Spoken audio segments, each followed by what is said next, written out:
The church smelled like lilies and regret.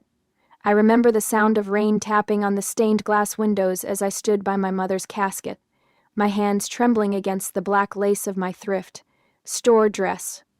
It was all I could afford then, or at least that's what everyone believed. My sister, Vanessa, arrived late, as always, camera, ready, dramatic, dripping in designer labels like sin. Her heels clicked across the marble floor like gunshots. The entire room turned to watch her as she made her grand entrance, because that's what Vanessa always did. She turned tragedy into theater. She glanced at me from across the aisle, eyes sweeping up and down my body with the precision of a blade. Then she smirked.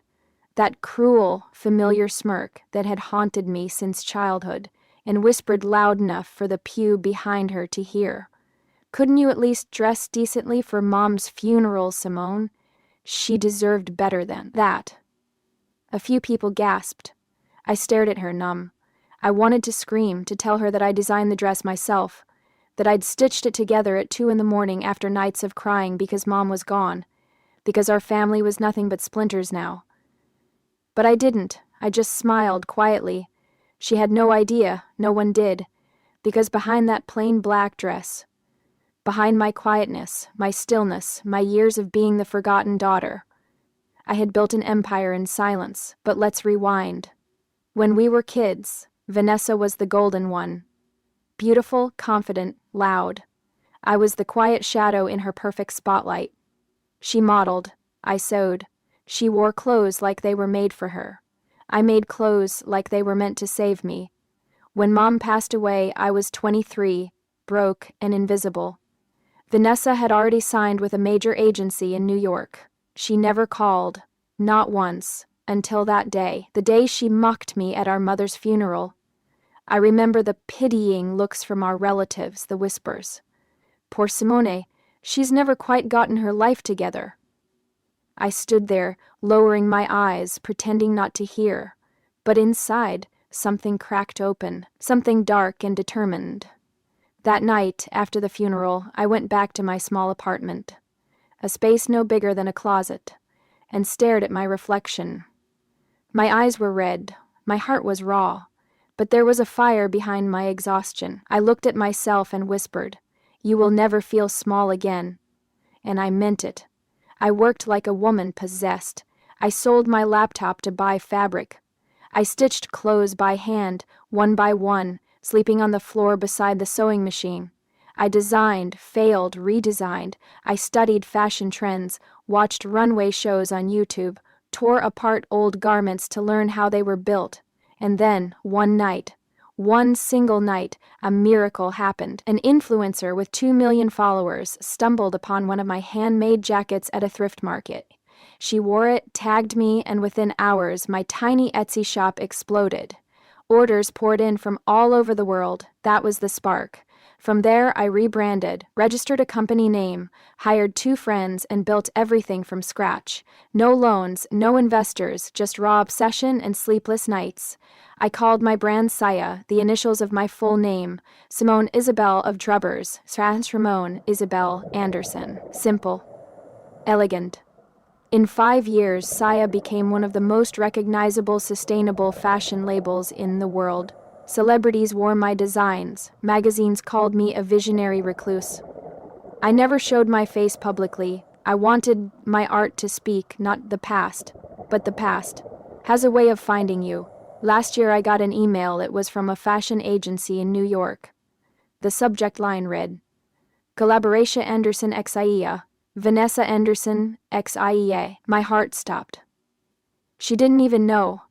She didn't know the brand she wanted to work with belonged to the same sister she humiliated at Mom's funeral. The irony was exquisite. I played along. My assistant arranged the meeting, never revealing my identity. I flew to New York, dressed in anonymity.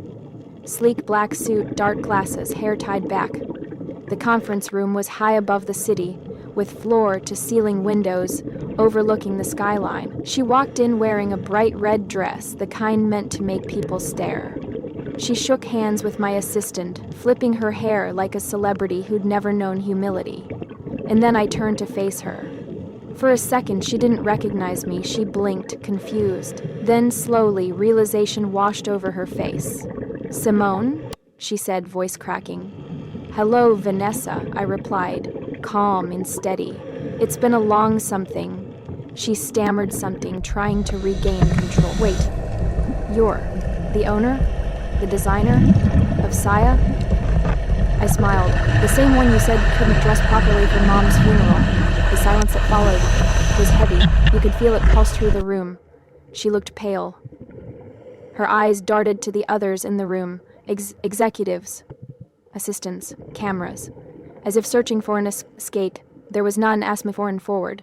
"You came's my name to ask me for a partnership. To use my name to revive your dying career. You mocked me when I had nothing, Vanessa. And now you're standing in front of me asking for a chance." Her lip trembled. "I didn't mean what I said back then. I was grieving. I didn't know." I cut her off. "No, you knew exactly what you were doing. You just didn't think I mattered." Her mascara began to smudge as tears welled up. But I wasn't moved.